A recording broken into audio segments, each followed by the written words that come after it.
নমস্কার বন্ধুরা, আপনাদের সবাইকে স্বাগত জানাই। আমি আজকে কুমড়ো শাক রান্না করলে কিভাবে যেটা সবাই খাবে আর কি, ছোট বড় সবাই, সেটাই শেয়ার করেছি আপনাদের সাথে। কুমড়ো শাক এমনিতে তো নিরামিষের চচ্চড়ি খাওয়া হয়, কিন্তু এইভাবে যদি রান্না করা হয় তাহলে ছোট বড় সবাই পছন্দ করবে। আর ছোটরা অনেক সময় কিন্তু শাক খেতে চায় না, তো এটা এইভাবে করে দেখতে পারেন, তারাও খাবে। এর জন্য আমি এটা বাড়িরই আমার হয়েছে কুমড়ো গাছ, তো সেখান থেকে কিছু কচি ডাল নিয়ে এসেছিলাম। তারপরে এটাকে ভালো করে কেটে ধুয়ে নিয়েছি। আর এর সাথে আমি সবজি হিসাবে আলু, একটু কুমড়ো আর বেগুন নিয়েছি। এর সাথে ইচ্ছে করলে মিষ্টি আলু দিতে পারেন, সেটা খুব ভালো লাগবে মিষ্টি আলু যদি দেওয়া হয়। তো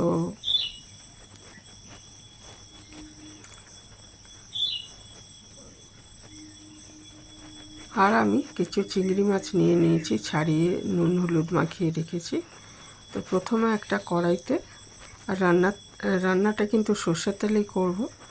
আমাদের এগুলো বাঙালি রান্না, আমরা সাধারণত সর্ষের তেলেই সবসময় করে এসছেন মা ঠাকুমারা, তো সেইভাবেই করব রান্নাটা। তো সর্ষের তেল দিয়ে আগে চিংড়ি মাছগুলো আমি হালকা করে ভেজে নিচ্ছি, কারণ চিংড়ি মাছ বেশি ভাজলে শক্ত হয়ে যাবে। তো হালকা করে ভেজে নিচ্ছি, একদমই বিনা মশলায়। এই ধরনের চচ্চড়ি কিন্তু খেতে খুবই ভালো হয়।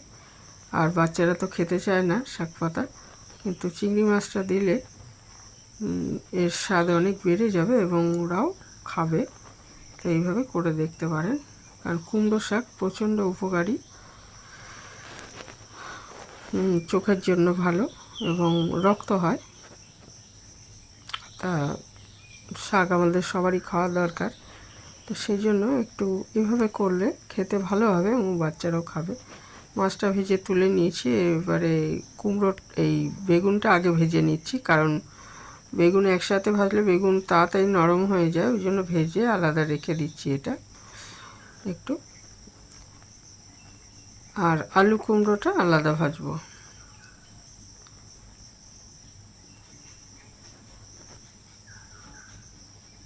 একটু হলুদ দিয়ে দিলাম, আর চিংড়ি মাছটা ভেজে রেখেছি।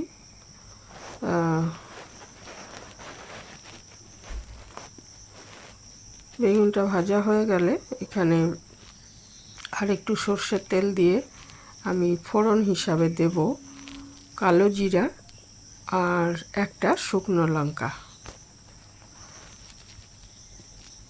বেগুনটা ভেজে তুলে নিয়েছি, একটা শুকনো লঙ্কা দিয়ে দিলাম। এটা একটু ভেজে এর মধ্যে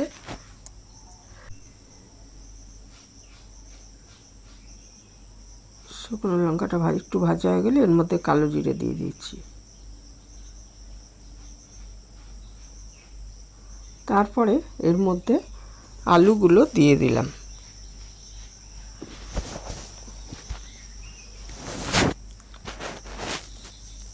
আলুটা একটু ভাজা হয়ে গেলে এর মধ্যে দিয়ে দেব কুমড়ো।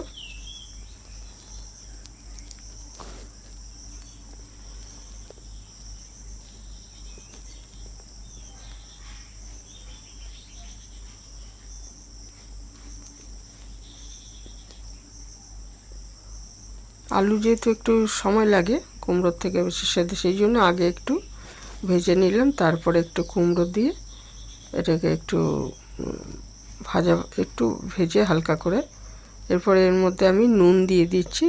বেগুনে কিন্তু আলাদা করে নুন দিইনি, আলাদা করে ওইভাবে দিতে গেলে অনেক বেশি হয়ে যাবে, ওই জন্য এবারে আমি পরিমাণ মতো নুন আর হলুদ দিয়ে দিলাম। আর কিন্তু আরও চিংড়ি মাছের মধ্যে অল্প একটু নুন আছে, আর আমি নুন দেব না।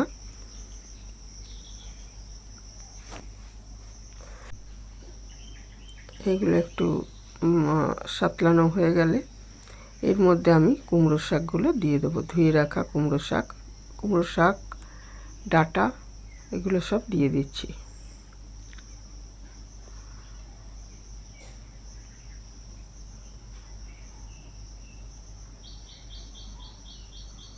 এর মধ্যে ইচ্ছে করলে একটু পোস্ত বাটা বা শুধু শুধু পোস্ত বাটা বা পোস্ত আর সর্ষে বাটা দেওয়া যায়, তবে আমি কিন্তু এর মধ্যে এখন গরম বলে কোনো রকম মশলা দিইনি, একদম হালকাভাবে করেছি। তো কোনো রকম মশলা আমি এতে ব্যবহার করিনি, তাতেও দুর্দান্ত হয়েছিল খেতে। এইটা ঢাকা দিয়ে দিলাম। ঢাকা দিয়ে সেতেও জল দেবেন না, তাহলে জল দিলে একটা মানে বিস্বাদ ভাব চলে আসবে। এই ঢাকা দিলেই এই সবজিগুলো এবং শাকের থেকে যে জল বেরোবে তাতে এটা রান্না হয়ে যাবে। এটা ঢাকা দিয়ে 2-3 মিনিট পরে আমি একটু নাড়াচাড়া করে আবার ঢাকা দিয়ে দিচ্ছি। এইভাবে একটু এটা জল ছেড়ে আসবে, একটু নাড়াচাড়া করে আবার ঢাকা দিয়ে দিলাম। এবার এইটার থেকে যে জল ছাড়বে সেটাতেই রান্নাটা হয়ে যাবে। আর এর মধ্যে কয়েকটা কাঁচা লঙ্কা দিয়ে দেবেন, কাঁচা লঙ্কাই রান্নাটা হবে ফোড়ন হিসাবে। এমনি একটা দিয়েছি শুকনো লঙ্কা দিয়ে দিলাম, খুব সামান্য একটু মিষ্টি, ছোট 1 চামচ। আর এরকম এই ধরনের রান্নায় দেওয়ার পর আবার ঢেকে দিচ্ছি মিষ্টিটা দেওয়ার পর। এবারে দেখুন কত জল ছেড়ে গেছে, এই জলেই এটা সেদ্ধ হয়ে যাবে। এবং আর আমি এটা অনেকটাই সেদ্ধ হয়ে গেছে। চিংড়ি মাছ আর বেগুন ভাজাটা দিয়ে দিলাম, অনেকটা সেদ্ধ হয়ে যাওয়ার পর দেবেন, কারণ বেগুন কিন্তু অলরেডি নরম হয়ে আছে আর চিংড়ি মাছও খুব বেশি সেদ্ধ করার দরকার নেই। কাজেই এটা যখন মোটামুটি সবজির ডাঁটাগুলো সেদ্ধ হয়ে আসবে তখন চিংড়ি মাছ আর ইয়েটা দিয়ে দেবেন। দিয়ে এটা আবার 2 মিনিট ঢাকা দিয়ে রান্না করে নিন।